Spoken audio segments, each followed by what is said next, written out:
Hi, welcome guys. back to Confessions of a Desi Drama Queen. Welcome back to another episode. I feel like I'm in a fever dream. Like we keep doing the welcome back to another. Yes, especially from last episodes when we were episode when we were at home and we were just like DIY and get our camera dyed. We were like, who knows what it is? Like, yeah. So every time we get back to studio, I'm like, it feels real. This is a real establishment. We have our real producers, our real cameras. Yep. And we always try to keep like our best stuff for the studio stuff. Yeah, we do. So which we'll start with the best of the best. And it was Amna's birthday. It was my birthday. February 1st was a big day this year. Yeah. We had like the first full moon of the year. It was my birthday. I turned 32. She is grown. And then there was the Grammys on my birthday. Was it that day? Yeah. Yeah, it was a busy day. It was a busy day for everybody. Yeah, I turned 32. Tell us how you feel. What's do I new? feel? What's in? What's out? Okay, 32. I feel like I started panicking. I was like, what is the new? How deep do I get? I had a pretty deep. Yeah, I'm gonna get so deep. I had a pretty solid birthday. I feel like February birthdays, it's a weird like in between where it's like so cold. So I have to get really creative. But then it's also so like I don't know, like we had Christmas, we had the holidays, and now from January to like April, everyone's like in this slushy, disgusting mess. So I'm like, what can I Mentally, give to you physically, guys? Yeah, physically, financially, mentally, emotionally. even the day of, like I didn't do anything the day of, but I was so tired, and then maybe it's aging, I don't know, but it was just like everything's so dark. So I'm like, how can I provide an experience to give to the people to brighten up our days as I do. Yeah. So for this year with our girlfriends, the day before my birthday, I did we had two options. Either we were all gonna go to medieval times because I've never been. Well, I've been once. My dad snuck me in when I was a kid, but I don't remember anything besides skulls and getting snuck in. I was a fan of both options. These are really good options. Yeah, I was gonna do medieval times, or what we ended up doing, because it was just easier, is we did like a game show. It's like the great big game show thing. And I'm a big fan of Family Feud. I'm a big fan of like Deal or No Deal. So we did that with the girls. We had seafood boil. I was in a comfortable outfit. Yeah. And let me just say, the game show got serious. It always does. It was like question. We were on two teams. Amna and I were separated on different teams. We were like, this feels right. And, you know, we can't just, we got to separate. And my team, one of our friends, Kainat, who's like one of our rowdy friends, literally, we had a host and everything. Shout out Jackson. It was the second question of the game. And it was on Amna's team, birthday girls team, blue teams. Question, and Kainat could not help herself. She literally was like, fuck you guys. Like, it's literally question 2. And the host was like, oh, okay. Yeah. All right. And before she could finish the fuck you, I was like, no, fuck you. Yeah. And you know what? You're an idiot. No, half the videos are somebody flicking somebody off. Somebody being like, no, fuck you. No, I actually get really irritated. If we're going to play a game, if I'm playing a game and we're not fighting, we're not playing it. No, it was like so funny. It was so funny. So the place that we did it, they actually, which I thought was so fucking nice, they made us like a highlight reel of the whole thing. And I'm watching it back crying because I'm like, the way we were so serious, so in it, like it felt like we were on, like imagine we were on the Even Stevens show, like that when they were on the game show in the movie and they're like on the island, like we would be so serious and so in it. And like our host, because our team won, the team that Amna was not on won. And we didn't have any mercy. We didn't give a fuck. We were like, no, we're winning. Yeah. And the win was such a good win. We're all singing We Are the Champions. And our host, Jackson's like making a video of us like, you are the champions. You did win. Good job, guys. Like laughing at us. And then the last thing I'll say about the game show, because I just think this is so funny, is two things. One, there was a question. It was kind of like a Family Feud question where it's like, what are the top 6 responses to this thing? And the question was about Taylor Swift. A room full of 8 girls, you guys. 8 girls. We could not figure these out. All of us were like, I said the song choice. The only song I provided was Enchanted. We're like singing parts of songs and then we're like embarrassed. We're like, Jackson, we're just not really Swifties like that. Like maybe give us Lil Wayne, Yeah. give us Sean Paul. I don't know. Like this isn't our We forte. could not get it together. We could not get it together. And but then when he was reading the answers, I'm like, I know this information. I know this information. Then he like as he's listing Shake It Off, and we're like, oh, right. Yeah. And then the other thing I'll say is we had like, I guess this was like Family Feud style where it was like different Jeopardy style where it was like different categories. So fucking Jackson gives Amna the option like, hey, like, are these categories you like? She says no to the first one. She says no to the second one. Valid, because they were like weird categories. Yeah. The one she says yes to, and those of you that have been listening, you know that this is like so spot on. The category was like 19th century monster fiction. Yeah. And Rabia, my sister Rabia and Amna are on the same team. Which is why I chose it, because I knew. My sister couldn't pass a fucking class in high school, but these categories, she's like, Dracula, Frankenstein. Like, how did you know that? Edward's hands. Like we were, and then the red team, her team, won. The way everyone was hugging each other was as if we've prepared for like the Olympics. Yeah. Like somebody should have cried at that point. Like they were like, oh my God, we were close. did it. And we were like, wow, loser. No stakes. Yeah, no prize. No prize. Nothing. Just genuine competition. I really like, which is why I did the game show thing. I really like doing a game or playing a game and like Mafia, and everyone's like screaming, and then as soon as the game ends, you're like, anyways, what are we doing? You what? Like we all went and got ice cream together. Yeah, I just feel like it's such a good release. It's like such good, safe fun, you know, no matter how far you take it. And then when we first walked in, we heard screaming in the room next door, and people were like, ah! And I first walked in being like, huh. Who are these people? What kind of establishment in my little purse? Like, what kind of establishment is this? And her fur. Yeah. And I'm like I'm dressed like, you know, Lisa Vanderpump, my inspiration. Yeah. And I'm like, oh my God, why are they screaming? And then 3 seconds in, I'm like, Jackson, you fucking cheater. You like them better than us. Yeah. So that was a great time. So much fun. And I did it with just the girlfriends, and it was so good. And then the next day, my husband and I, we went to dinner at this place called Nuru, because I said I wanted like Japanese or like any kind of nice Asian cuisine, and that's what we did. When it comes to my birthday, I'm not someone that like makes it the world's biggest deal, but I also don't not like celebrating my birthday. I like to have a plan. I like to do something. And I feel like ever since my wedding, especially, I've gotten a lot better at being like, I'm going to take the reins.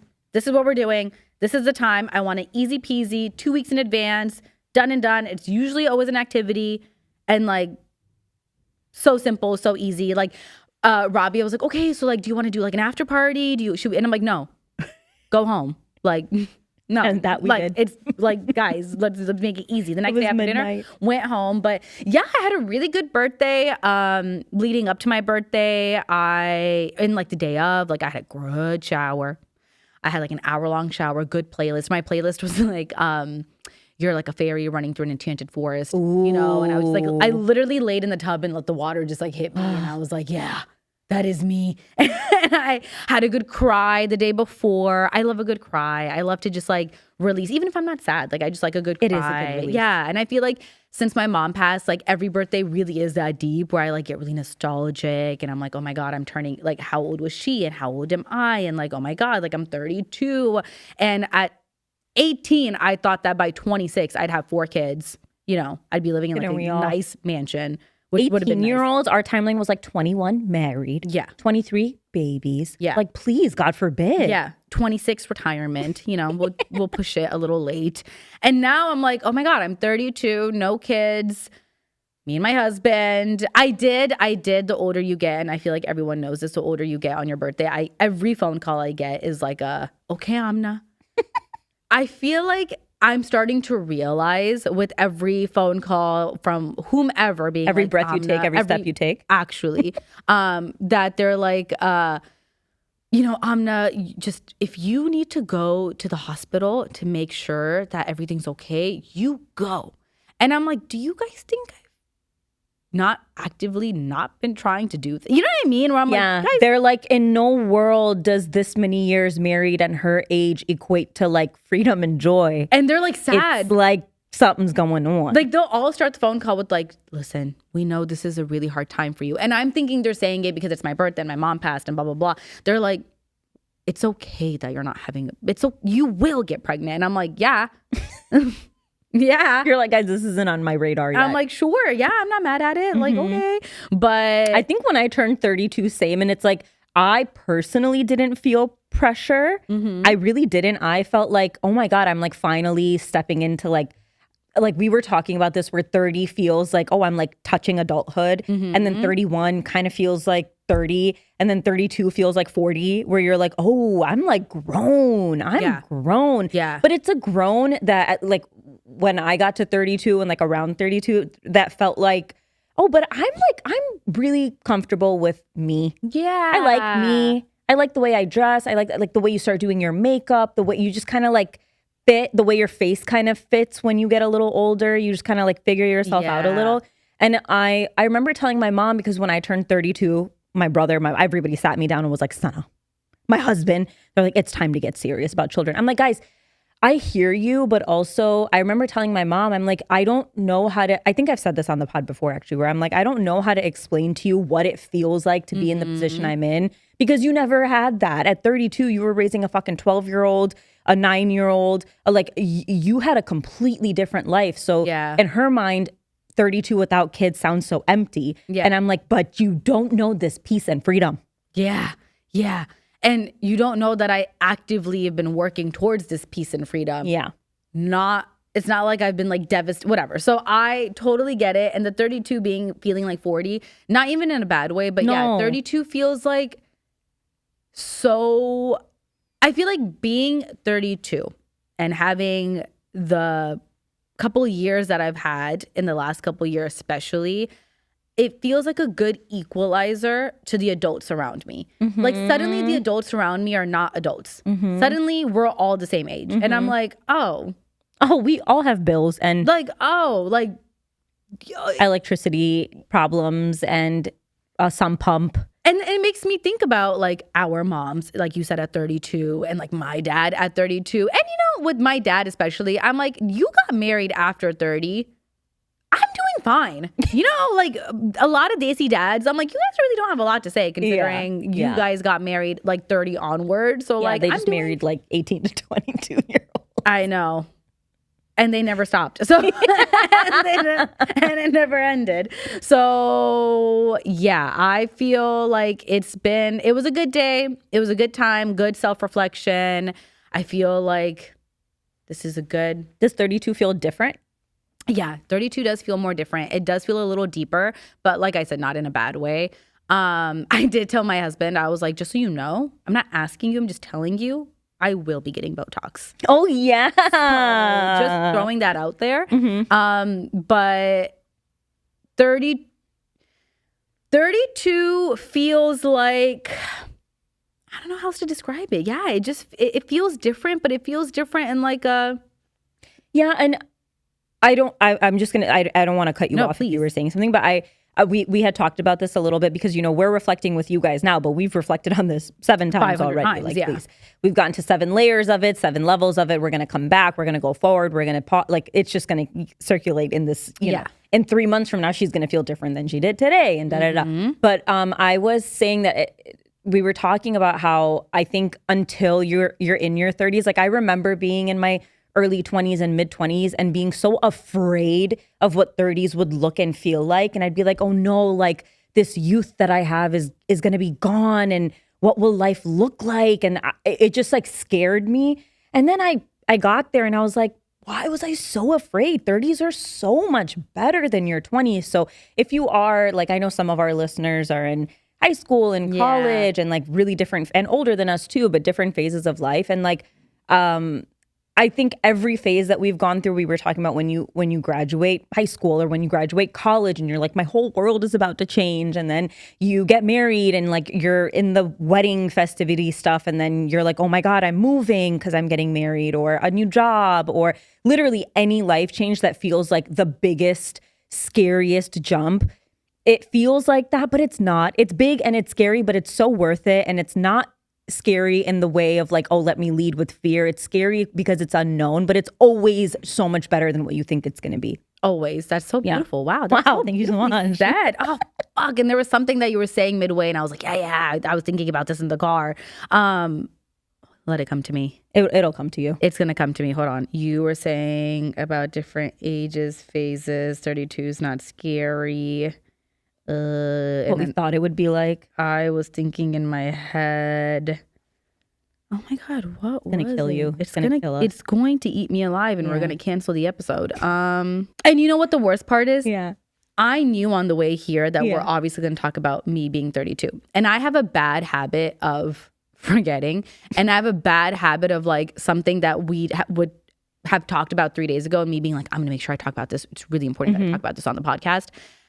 So like on the way here, I'll be like playing out and be like, don't forget to say this, don't forget to say that. And then now I'm sitting here like, yeah, 32 is fine. Yeah. And you had all 32. These like insightful things happening in your brain. And I wanted to be like, I don't want it to do that because I had so many cool, good, articulate thoughts in my brain, and now they're losing me. So we'll come back to it. But it's like when it's your wedding day or like a birthday speech and you're like, and thank you all for being here.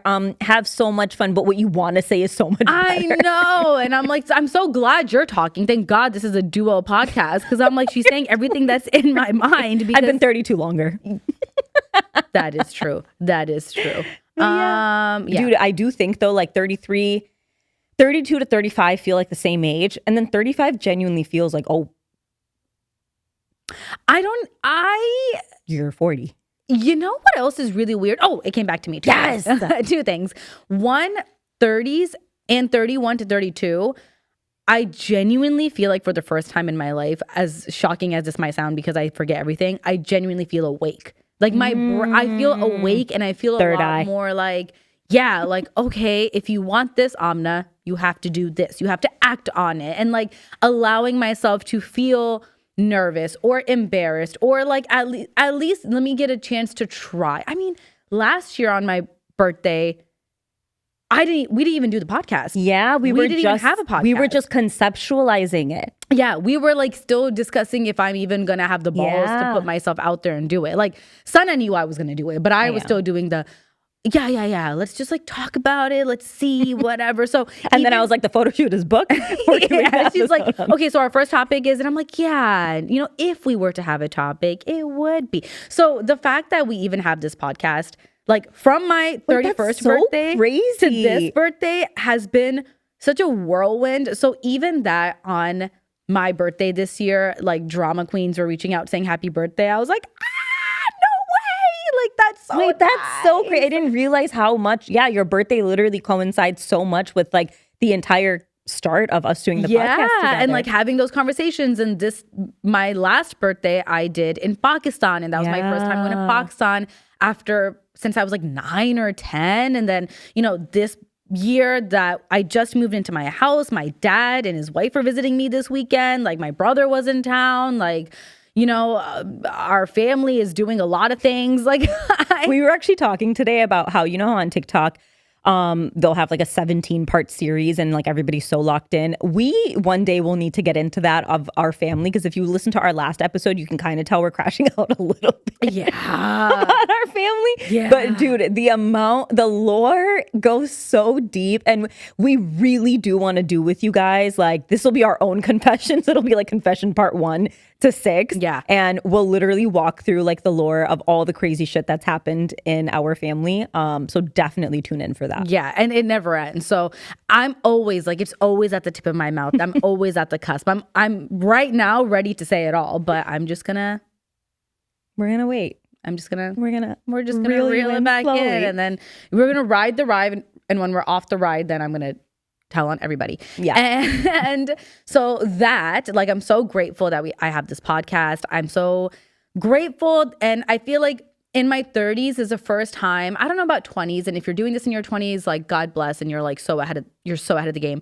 But I feel like in my 30s is the first time I'm also allowing myself to be proud of myself. I'm like, okay, you accomplished going to the gym this week. You accomplished, acknowledging that you have feelings, Amna. Like you acknowledge this, or like, so I feel like this birthday was probably my most like self-reflective. Mm-hmm.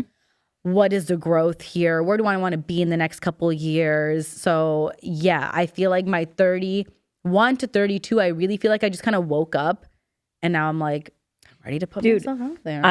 I will just add to that because I think this like really summarizes what you said, and I think people can relate to this. I saw a TikTok. My TikTok's been either really profound or really fucking annoying lately. But I saw this video on TikTok where this person was saying how basically like you think like the process of becoming better and becoming like and growing like you think is this like linear, beautiful, whatever process. And we know that it's not. But the point of it was like to get to the places that you see yourself on the other side, you kind of have to go through the ugly. Like to get to peace, you have to know chaos. Yeah. To get to good, you have to know bad. To get to health, you have to know the other side. So like to get to all of these things that feel so positive and, oh, I really made it there. I really made it to the other side of that.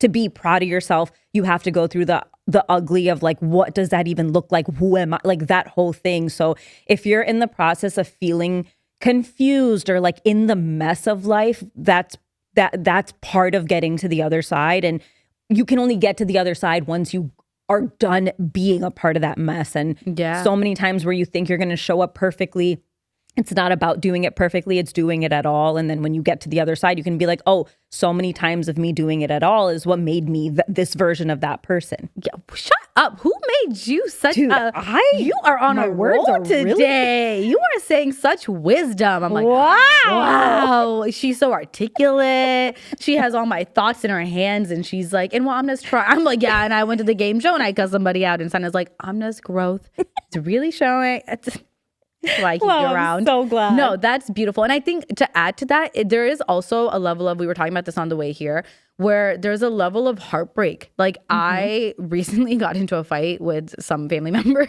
and I cried about it and I felt heartbroken. And I feel like as heartbroken as I was, because I'm like, when you turn 32 and something like, you know, you're growing up in your 20s, like you have heartbreak over boys. You're so right. Over like, you know, okay, my husband said something mean and whatever. You have like stupid, silly heartbreak and then you guys get over it. Which at the time feels like the biggest deal in the world. At the time, you're like, oh this my God, I'm gonna, life-shattering. Like, yeah, this is like the worst thing that could possibly happen. And then now you're like, please, child's play, whatever. It's not that deep. Like, it's not even that big of a deal. I don't know why I was mad about it.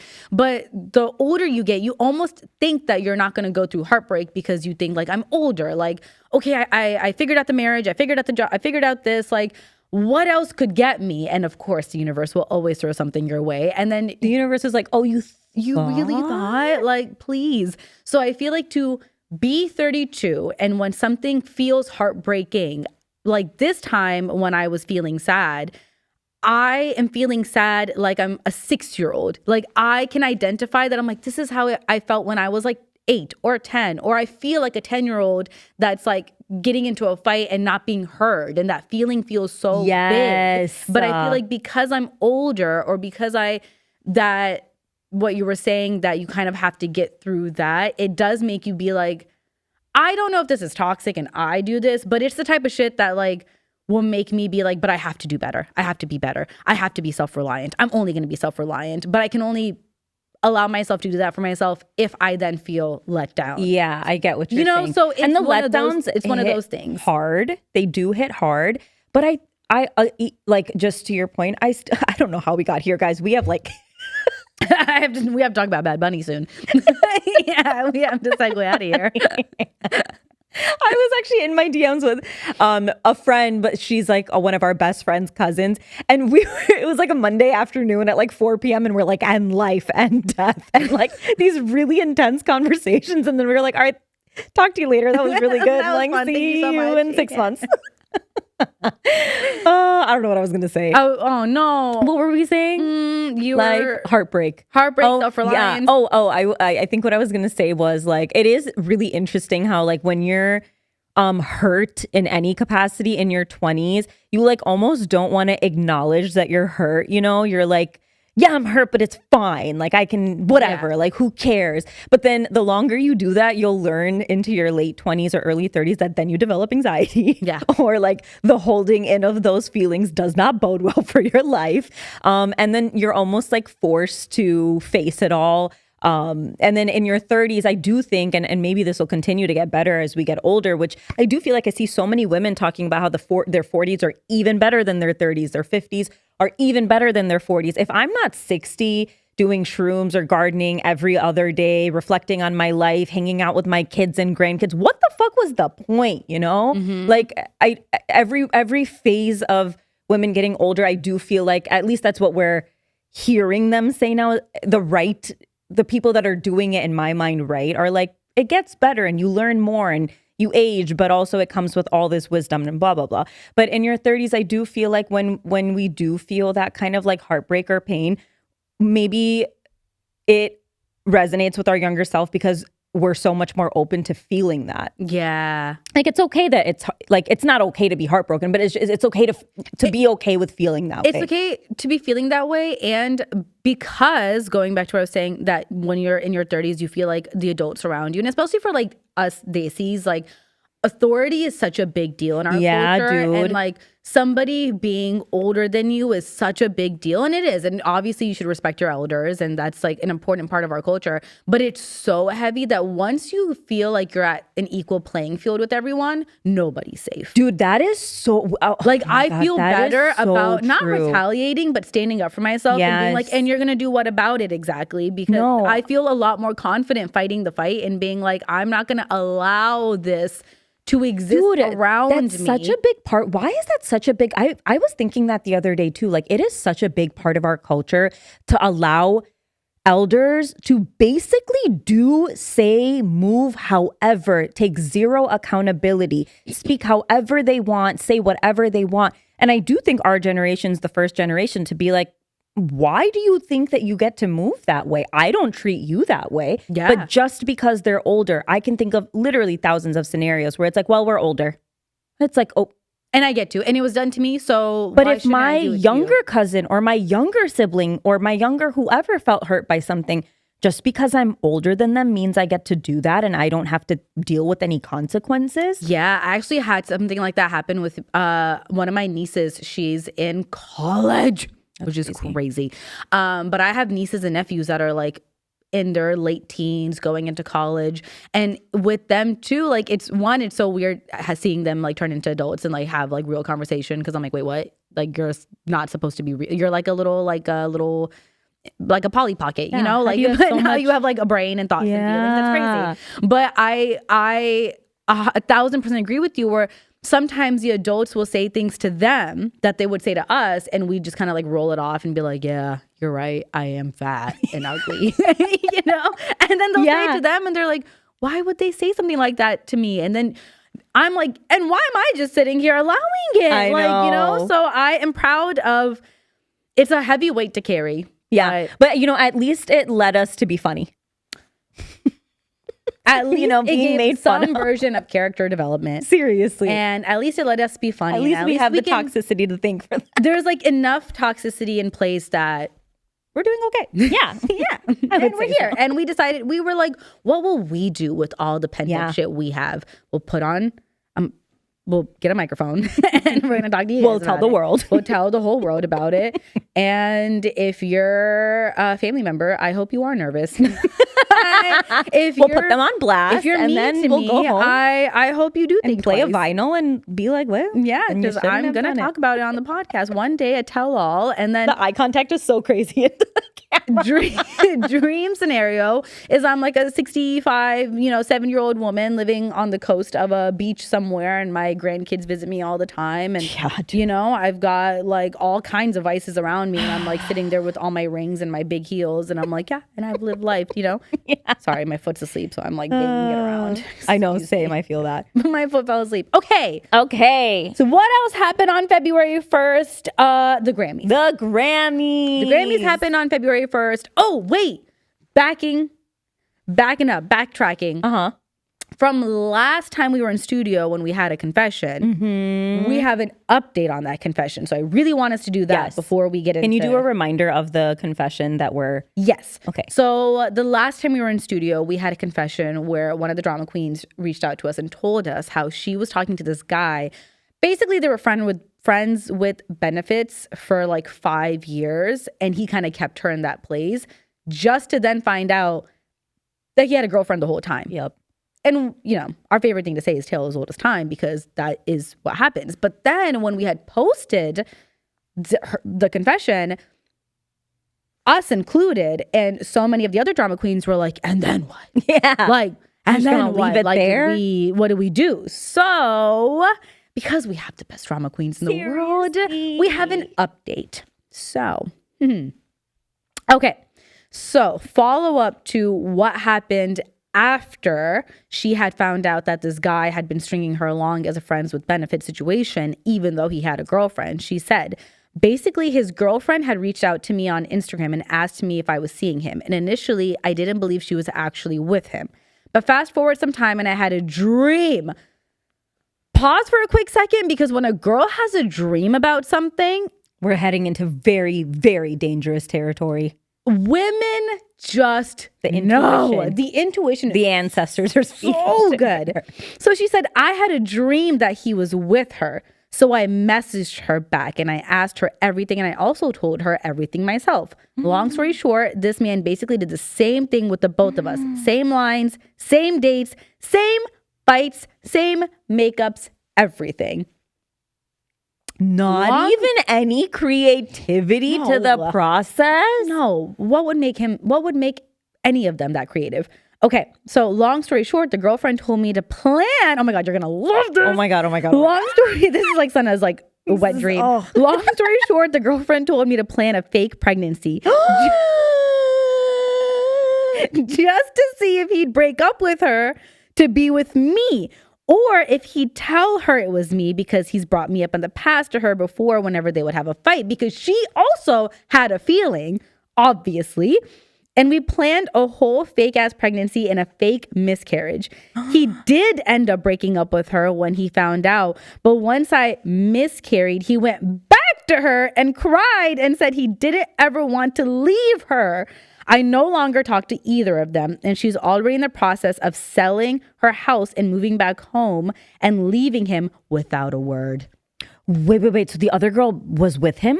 Married him? So the other girl and him must have been living together. Like, it was a very serious relationship. That girl, obviously, I'm sure, had idea, intuition, some evidence that he was cheating on her. So she reached out, and then she had her own intuition. So then she responded, and then they both planned a fake pregnancy, saying that she was pregnant. I love a double takedown. Right. This is community. This is the village. This is womanhood. But she did end it saying that she doesn't talk to either one of them, which is, you know what, most of the time. Why would she talk to either of them? Obviously. That's what I was going to say. But I was going to say, if this became a friendship with the two girls outside, like, oh, like, we conspired, we got this man good, John Tucker must die situation, and now we're friends, I would have loved that ending too. But honestly, good for her peace and sanity, because that may be toxic. Yeah, because then he would have tried to come back to the both of them still some way, somehow. Dude. Yeah. And then I was like, his energy to go back and forth. Also, like, to our drama queens, I'm like, why didn't you put that part in the beginning? Yeah. Like, thank God she gave us the update. No, seriously, the update is so juicy. The planning and the conniving and the scheming is so much better than the cheating. So every time. satisfying. Every time. And it's so funny because I always wonder, see, this, like, why are the elders mad at us for stupid things? Why don't you beat this type of guy's ass, you know? Why don't you focus your energy on the men of this community that are causing ruckus? Don't even get, I mean, we could do a whole episode just on that. We have done multiple episodes, and we will continue to do multiple episodes. Dude, that's insane. Oh my God, that's insane. But I'm so proud of her. I'm so proud of her, of both of them, and the intuition that I had a dream. So like, that must mean something. I saw this girl on TikTok. She had posted how she accidentally found out that her man was cheating just because it was foggy, and I don't know what she was trying to record, but it was like the smallest little flicker and change of light. So when she had adjusted the phone, like, it's basically the windshield, it's foggy. She adjusts the phone kind of, because she's like, what is that? And she saw an outline of a heart and two initials, which were not her initials. Like, her man's initial was there. I think it was like A plus A, but her name did not start with an A. And I was like, wow. Comes out. Wow. Yeah. That type of journalism and investigation is boots on the ground journalism. Right. Oh yeah. My God.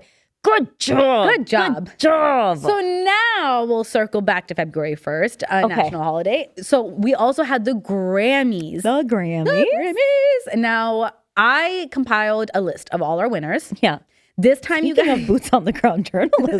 this time, boots on the internet. Boots on the internet. This time, I was very like, Amna, you cannot mess this up. Like, we need to have facts. We can't. Also, not like when we're like, oh, that guy. Remember that guy? Yeah. Remember what he wore? It's like George Clooney. We're like, you know the guy with the salt and pepper? Yeah, you know the guy. He's in some movies. Yeah, you know that the guy. Yeah, and Married it's to the George lawyer Clooney. girl.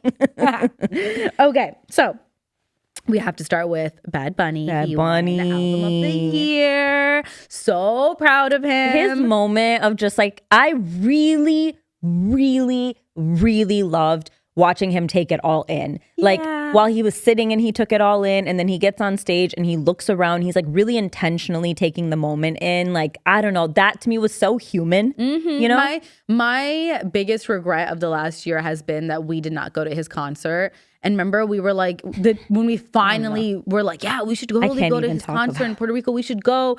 And then it was his last weekend. And so we didn't end up going. But one of my friends ended up going. And I still think about it. I'm like, oh my God, I should have gone. But I was so proud of him.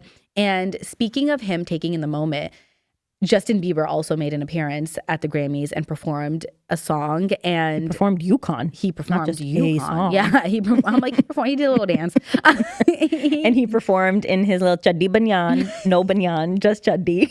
Yeah, but He's wearing a little boxer and his guitar. I don't know if he confirmed this, but I saw that there was a lot of people saying that the reason why he did that is because he really wants to focus on the talent, and like the fluff of the industry really stresses him out, and he's like, he really misses the authenticity, so he wanted it to be like bare bones talent, which he has. He's a talented kid. Yeah, I genuinely really liked that approach. I liked that he did the no glitz glamour. I like that he just came out, his instrument, his like raw talent. He had that like mirror in front of him, so it felt like it was just him and him. And I really liked that vibe. I feel like for someone to be in that industry from when they're so young, and you're constantly trying to prove yourself to people and prove that you belong and prove yourself to the people in this industry and prove that you're worthy of da-da-da-da-da-da, for him to be able to stand up there and be like, I actually don't have shit to prove to anyone. This is for me to show what I can do, and really hone into himself. Like, I think that was really fucking cool. Yeah,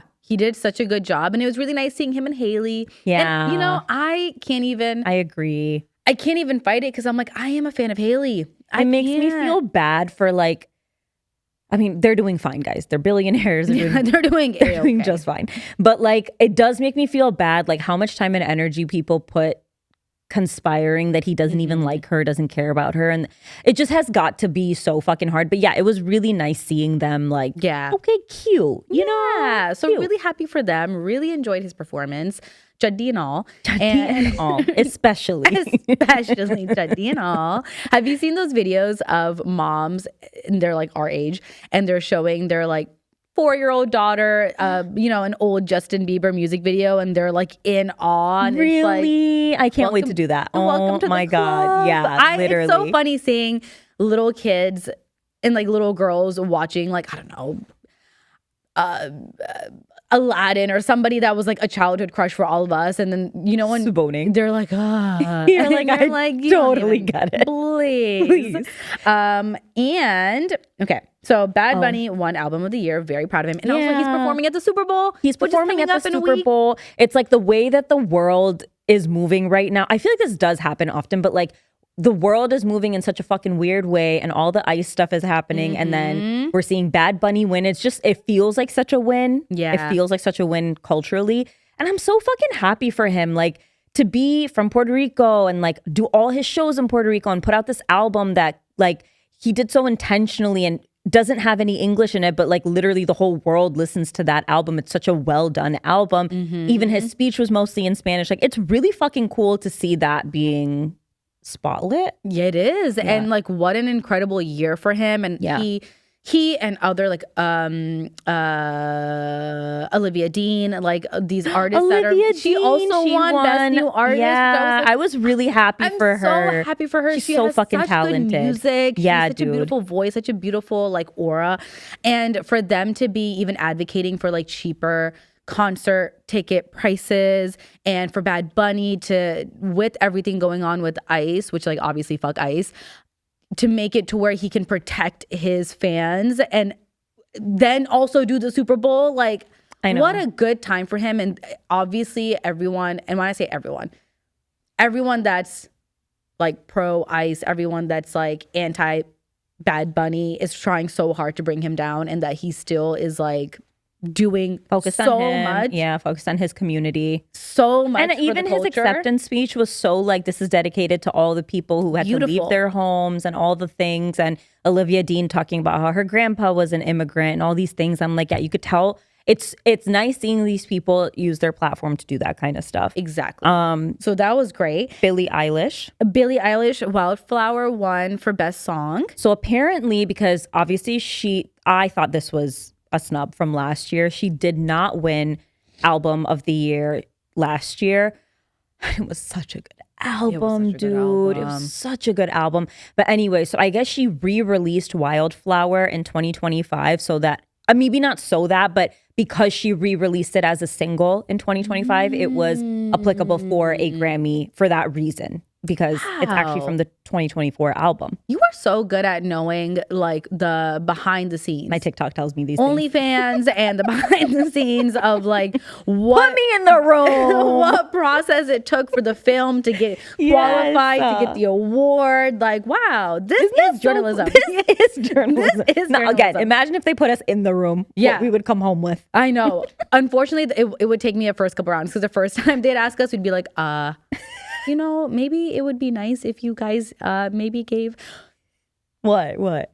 You'll be really happy about this too, that finally, Cynthia Erivo and Ariana Grande, they won an award for their song together from Wicked. So good for them. Good for them. Kendrick Lamar won a ton of awards. And Kendrick Lamar, this is another fun fact, Kendrick Lamar officially has outdone Jay-Z in terms of how many Grammys he's won. Good for him. Okay. Also a really good album. Good album. And Abracadabra, the Lady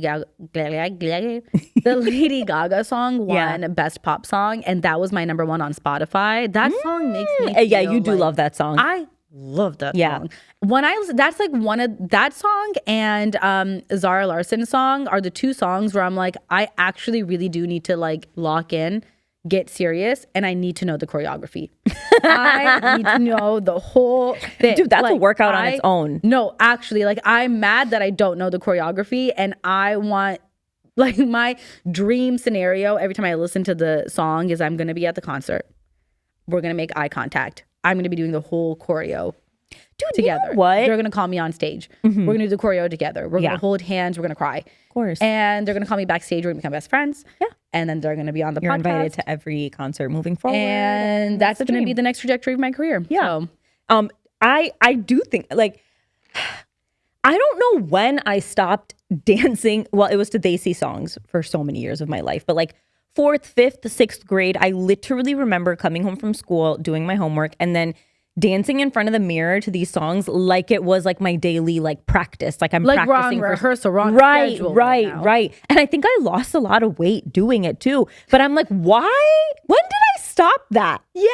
You know? I still, after a good cry, I do like to put on my headphones and do like dance around my living room and whatnot, but it's still not to the capacity and the passion, and like I don't sweat the way I used to do it when I did in my bedroom. 5, 6, in a 5, 6. And like back then, the ones that I remember the most is Belly Dancer by Akon. Ooh, Burn It Up. I was practicing my belly dancing routine for whom I don't know, and back then we had like the CD player in hand. So I'm holding the CD player and the wire's only so long. So I have to only do so much. Yes, you're limited in your movement. Yeah. And with Desi music, like having a fan in front of you and holding your dupatta and then like wrapping it around you and twirling, like, dude, Muzi and I the other day were watching the movie Mere Yaar Ki Shaadi Hai. It's Yash Chopra's son, Bipasha, and then two of other actors. I don't even remember their names. It's Samir from Munna Bhai and like this other girl. But anyways,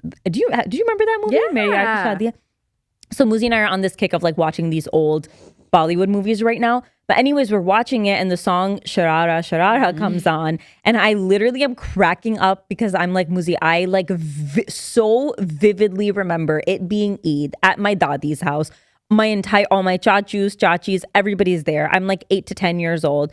I drag my cousin on my dad's side, drag her to like learn and practice the song with me. Sharara Sharara. It's like such a like little sexual ass song. And we like learned the whole song together and then I make my entire family sit down and I think I started and was like, wait, we messed up. And then was like, everybody wait. And then we restarted it and I made them watch our entire performance. as they should. Yeah. That song was my first introduction to men having wandering eyes and cheating.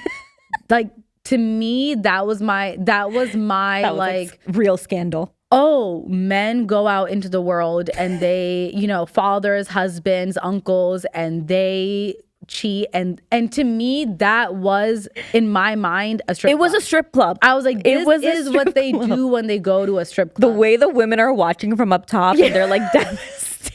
That was so funny. Now And she's like shaking her hip and his head's moving. Like that's like, and we're like, all the women are upstairs like scandal. plotting and like, oh my God, that was such a good And then scene. as Desis do, the entire Khandan's involved the next morning. Yeah, because the grandpa was getting excited about it. Yeah, Dude. what a funny song. And then that's the song that you were like 1 and 2 and Yeah, 3 in and front of 4. the whole, my dada, everybody. I'm like, sit and watch me perform. You know, I didn't, speaking of like songs you perform for your family because you don't realize what you're doing. Speaking of this very niche topic. I remember for my dad's birthday one time, Oh, no. I did a performance of I'm so scared. Why? You ain't got no alibi. You're ugly. Yeah, I sang that to my dad on his birthday. And I made him like clap for it. I'm like, and you're ugly. Yeah, you're ugly. And I made my cousins like get in line. Wait, that's so cute though for a second. And I don't know why. I thought you were going to go the direction of Rani Mukherjee from Kabhi Khushi Kabhi Gham where she's singing happy birthday to Amitabh Bachchan. The happy birthday. No. And I was so afraid. I could not know. I called my dad ugly instead, and I in front of his That parents. is so cute. And I was like, you have to. And I don't even know why I chose that song to be the song that I sang to my dad on his birthday. But just imagine, like right now, No, imagine I know. a kid in front of you singing you're that like, to your birthday, and you just have to be like, Thanks so much. I really Like that's what they were appreciate that." doing at 32. Yeah, because I would think that the kid means it. I'm like, so they think I'm ugly, and I just have to like really hold on to that. But the song that I practiced and learned the most when I was a kid was Dola de Dola. Oh, Me and my cousin, we did that whole, the whole thing. elbow. Yep, that was my go-to. And the song that I like dreamed, I was like, a boy's gonna sing this to me, and I'm losing the name of the song right now, but it Sing is it to us. Salman Khan and Aishwarya Rai, and she's wearing that like periwinkle outfit, and she's got the long branda. Limura? No. Oh. It's like a romantic song, and they're like, Dil De Chuke Sanam? maybe, and she's like on the swing, and then I know what you're talking about. It's from Hum Dil De he's like Chuke teasing Sanam, the her, and I was like, oh my God, like I Yeah. can't wait. But I would practice her half of it because I just assumed that a man was practicing his half of it for me. Oh, speaking of practicing, Muzi and I were watching Dil To Pagal Hai. Well, what No, did no, you no, guys- no, what did you no, guys no. perform? No, let me really backtrack for a second. This is not going where you think it's going. Unfortunately. Unfortunately, yeah. But we were watching Dil To Pagal Hai, and my childhood best friend, my mom and his mom went to high school together. There's like 3 of the moms, they went to high school together, so all of us kids are like around the same age.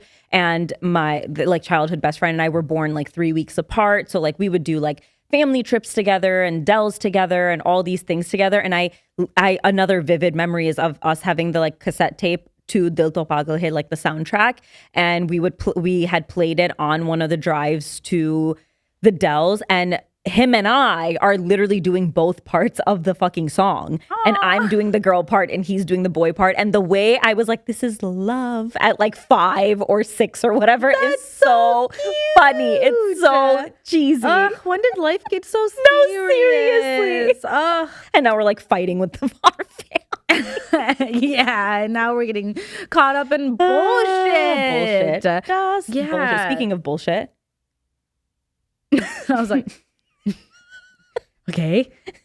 Wait, was that too hard of a cut? No, I just didn't know what was next. What's following that? What is following that? The Epstein files. Yeah. Okay. Speaking of bullshit, sorry, I completely went off agenda. And I was like, what is it? What is it? Say it, Sana. I can't read your mind. You've been reading mine. Okay. So this is where I made sure to write down proper notes. I have screenshots. Facts. I cannot not have the facts. Segueing from Grammys to the Epstein files. The Epstein files have been released like on and off for the last couple weeks, months, and we haven't really done a proper deep dive. And it's one of those things where we're all like, we're not surprised, but like we are kind of surprised. And even with the Grammys, like Trevor Noah was making, the host, love of my life, was making a lot of jokes about Trump and Nicki Minaj,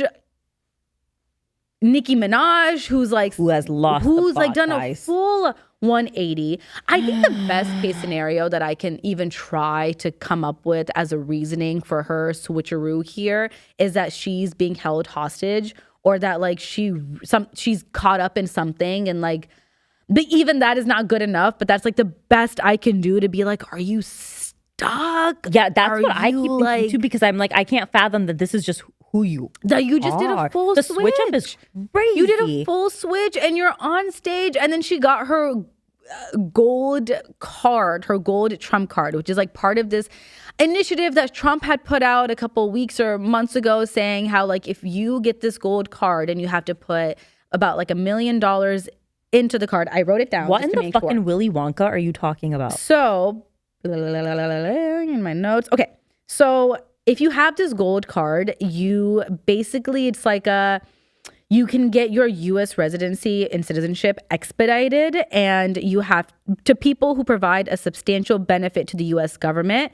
And on the official website, you have to have a $1 million contribution plus a processing fee, which is about $15,000, as noted as part of eligibility for that expedited path towards citizenship. So they gave Nicki Minaj the card and she posted it. And then the White House put out a statement that the card is not like her actual citizenship card. It's just like a symbolic memento for her to have. So she's still not getting the citizenship. I also just learned that she's not a citizen. She's had her green card this whole time, but she's not a citizen. What is she fighting And Bad Bunny is a citizen. So oh my God. I'm like, what's happening? But the amount of damage that is being caused is too much. And then she got mad at Trevor Noah. Trump got mad at Trevor Noah and said that he was going to sue him and that he's lying, that he's... Trevor Noah's probably like, I have never been part of Epstein. I've never been on the island. I don't even know what an island is. Like, that's what he was doing. And then Nicki Minaj is trying to out Trevor Noah and being like, I don't know why he doesn't come out. We all know about his boyfriend, which I was like, 1, that's fucked up that you would out him. Yeah. 2, I just love how defensive side note, you are, man. No, but side note, like a little off topic here. If he is gay, which is fine either way. Yeah. I'm like, I can't tell if I'm more happy or sad about it. I don't think he is, though. I wouldn't be, you know what it is? I would be surprised if he is. I don't care if he is or isn't. Good for him either way. But like, I don't know. I don't think I felt the is. opposite. I was like, of course the good ones are. Of course. Okay, that part is true. So intelligent and well-spoken. Yeah. And witty and the good kind of humor. Yeah, like of course he would be. But either way, whatever rocks, whatever floats his boat, good for him. But I was like, okay. And so and what? So that all is happening. And I'm like, when it comes to this type of political nonsense, I'm like, yeah, whatever. Because my For You page, it's also part of my Can I Be a Bitch? It's towards my For You page. I don't know what the fuck is going on with it, but my For You page is taking, it took a turn. But then getting into yesterday, it was reported and confirmed as part of what's been being released in the Epstein files that there was a piece of the Kaaba. I heard that. A piece of the Kaaba that was found within Epstein's belongings. And I can't even... What does this I mean? can't even grasp. So then I wrote down all that we need to know. Yeah, this is you really get serious. in there. I know this is, and I was like trying so hard to like memorize this because I was like, no, I'm gonna deliver this. Who's asking you to memorize? Me, I have to deliver this, but no, I'm gonna read it out because I just don't want to mess anything up. Okay, so actually, That's how I pray namaz. that's so funny. Okay, so there's a TikToker, the Amira Narrative, and Muslim Girl on Instagram. Yeah. They did a really good deep dive. So like go on TikTok, go to their pages. They do really good. Like they show the receipts and like the pictures and the email chain. But They're like real journalists, like unlike the us. real journalists. I'm just here to tell We're you. just High echoing. level. Yeah, We're echoing. I'm an intern. Yeah. I'm an intern, and so this is where we're at. But okay, so basically there's an email chain found between Epstein and like his associates and a woman named Aziza Al Ahmadi. She's part of the Department of Culture and Tourism in Abu Dhabi. She sent an email explaining to Epstein's team the significance of the fabric. So if you don't know and you're listening and you're not Muslim, the Kaaba, which is the direction that all Muslims pray to, it's in Mecca, it's the shape of a cube. There's a black fabric that they put on it and it's called a kiswa, and every year it gets changed. And I don't want to say there's no significance to the actual fabric. Like we're not praying to the fabric. The fabric, but people do hold a lot of value in pieces of the fabric. Exactly. Yeah. And it is a obviously religious, memento. I'm trying to figure out the right word, but it's definitely it's a sacred item. Yes. And it would be the equivalent of going into whether it be a Hindu temple or a church and, taking something that is a part of the structure of it. Right. And this is a piece of fabric that millions and millions of people touch. And they also sell it in Saudi for like thousands. I don't think they're supposed to sell it. Some people can get it gifted. I did know that. I did know. But some people actually sell it for like thousands of dollars. And I kind of figured that, I'm sure you can get it. And I'm sure like these sheikhs and like these like world leaders, I did hear that it can get distributed or gifted or moved around. So I anticipated that. I did not anticipate it to be on Epstein's island. Yeah. And so it was, so the significance of it was explained to Epstein's people. Why he has it, I do not know.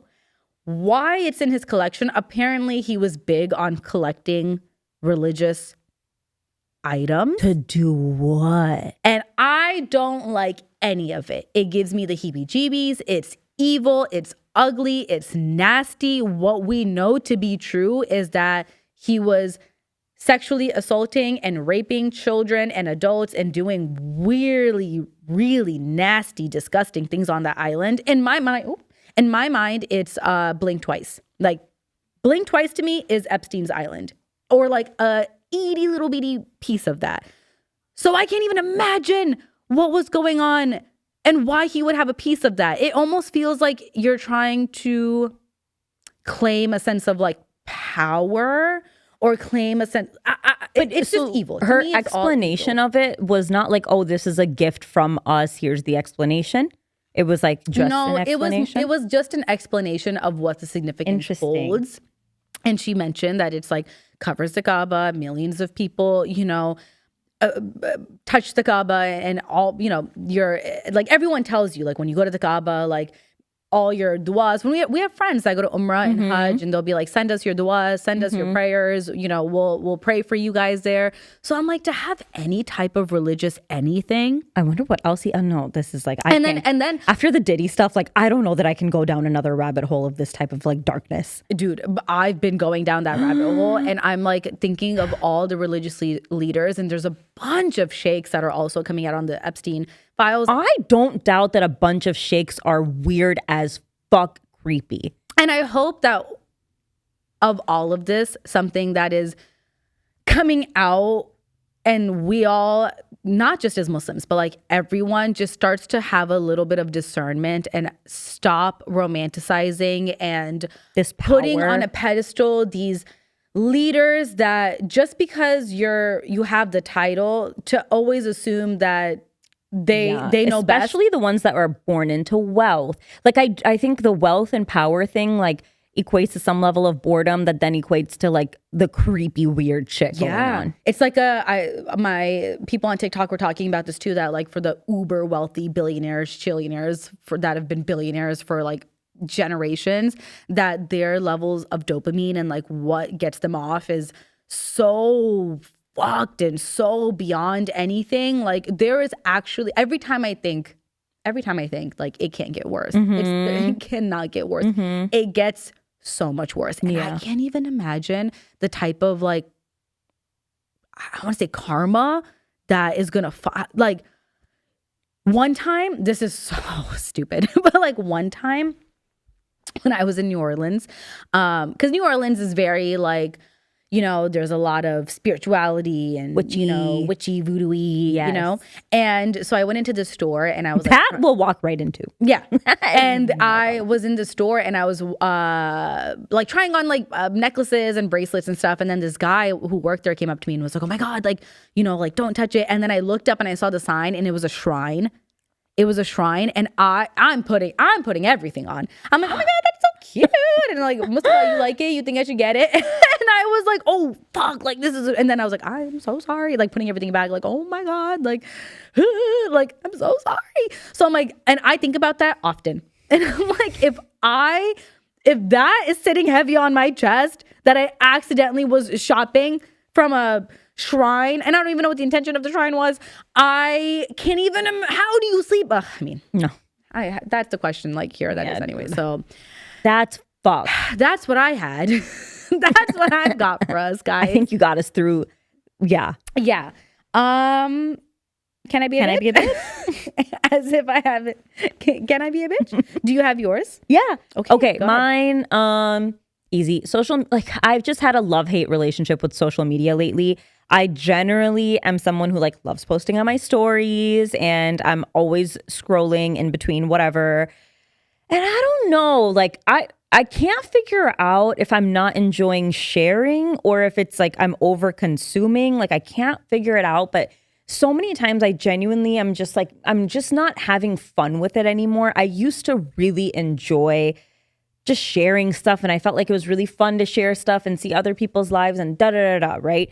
I don't know. It's just not been doing it for me. And if anything, it makes me feel more drained and tired. But then I put it away, and then I'm like, what else am I going to do? So then I pick it back up. Okay. And like I'm a little annoyed with the algorithms, because I feel like if I look at like one thing, then like 7 of my videos become like that one topic. And I'm like, Jesus fucking Christ, like just because I wanted to look at this eyeliner one time, or I had like one thought about a vacation, doesn't mean I need every piece of content to like revolve around that. Like I miss there being a For You page that was more like America's funniest videos, or like, you know, like fun knowledge, or I don't know. I miss it being more general fun stuff that people are finding interesting and different than it being so overly tailored to me, because then it's annoying me. And then in like my Instagram and stuff, I don't know, I'm just like, maybe I just need a break. Maybe I'm just burnt out from it, but it's just not as fun as it used to be. And I miss it being fun.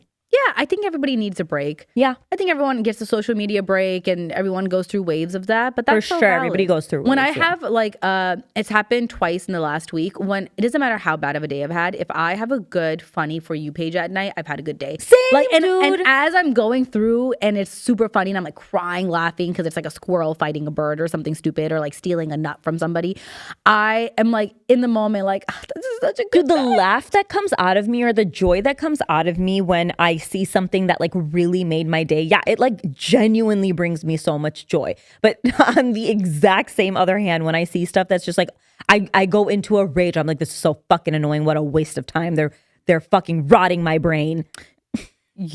Okay, our Can I Be a Bitch is the same theme. Can I Be a Bitch? Because I wrote it down for last week, you guys, and I'm going to bring it up now because my For You page, I wrote down, you know how we talked about that, we send each other like anything that pops in our head that we're going to talk about on the podcast, and we don't question each other. We don't ask each other questions. I broke Sana.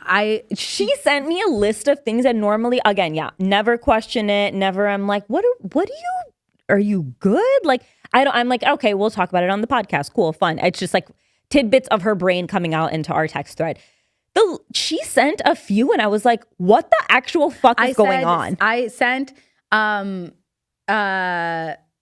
Scary, Sexy, Beauty and the Beast. And she was like, it was something like sexual, scary, Beauty and the Beast. Like, did you mean to send this to your man? Like, why are you sending this to me? You guys, on my For You page, you know when you like hit a random... And one of our friends, she's like so into that. Oh my God. But you're going through your TikTok For You page and it's all fun and games. And then like a random, almost like soap opera. The AI soap opera. AI video comes up and it's like a girl and a guy. And it's like, I'll never leave you. And it's like a $2 budget. Yeah, situation. terrible acting. So whatever, like those come, I don't give them the time of the day. Same, because I'm afraid that I'll get more. Yeah. So I give it at best 2 seconds, right? I'm like, whatever, we're going. For the first time and the only time, something happened where I was like, what's happening to my For You page? So my For You page, it's AI and it's Beauty and the Beast. They're in a bathtub.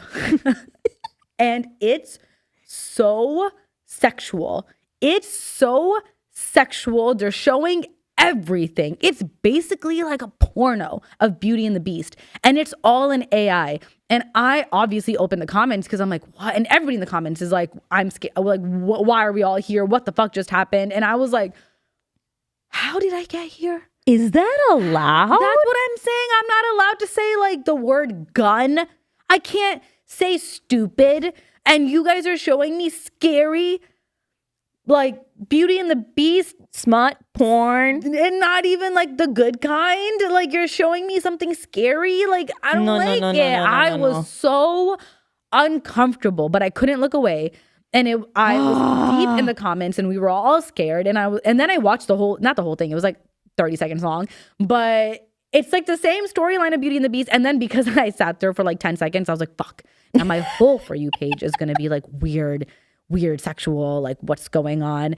And I don't know what happened to my For You page recently, but it's like weird shit like that. And I don't know how to get out of it. And then when I'm gonna do it right now. When you go to your TikTok search bar, like right now, if I go to TikTok and I go to my search bar, my like you may like is like there's somebody hiding in the closet, little boy scared, like being obsessed with someone and how to die. And I'm like, wait. Amna! Yeah! And I didn't do anything. I was sitting there laying in bed. You're like, bring the squirrels. Yeah, like laughing at someone trying to shovel snow. And now I'm in this weird, scary, dark pit. Oh no. And then and as I'm doing journalism, I'm trying to be like, okay, so what's going on with the Epstein files, blah, blah, blah, blah, blah. Now my ChatGPT is acting up and I'm like, like they're in my computer. Dude, the one thing that really, sorry, last thing, I know we gotta wrap, but like I get so fucking mad when my TikTok, like you may also like, is like a lie. What do you mean? Like, it'll be like Jennifer Aniston died. And I'm like, what? But it's not true. Yeah. Or like it'll say things as like a trending whatever, but it's not true. Yeah. That that's pisses what I'm me saying. off. Or it'll be like, I forgot the example, but no, I 100% agree with you and I hate it. So if anybody knows how to fix my For You page, send me something like a funny. scary old man No, mine's like weird and sexual and I don't like it. In like Alabama somewhere. I don't like it. So Oh, all right, guys. That was a Anyways, good, juicy episode. That was our episode for today. Thank you guys for watching. Thank you guys for listening. Like, subscribe, comment, tell me how to fix my For You page. Send us your confessions. Send us your confessions. Tell us what you thought of the follow-up confession. Yeah. And we'll see you guys next time. Yeah, after the Super Bowl. After the Super Bowl. Mhm. Okay. Bye.